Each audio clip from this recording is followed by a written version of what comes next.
আসসালামু আলাইকুম মেম্বার সাহেব, কেমন আছেন? ওয়ালাইকুম আসসালাম। আলহামদুলিল্লাহ।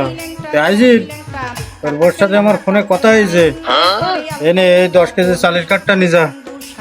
আর তোর যে বছরে 1-1.5 মণ ধান হয় বাড়ি, ওজন্য কারো সাথে কইনি। আচ্ছা, তুলি আনছি নে লোক দি।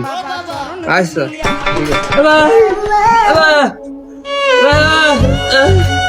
मैं गरीब हूँ।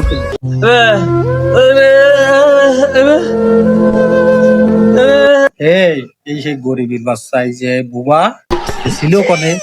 কাঠটা নিয়ে জ্বালাস নি, সর সর সর সর। ওদের ঝামেলা করবি।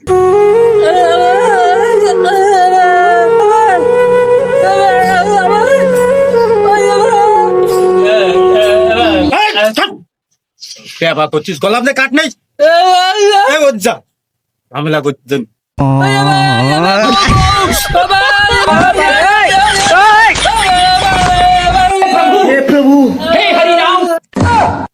শালার পোশালা বুবা করলোটা কি? আসার আর সময় পালেনি।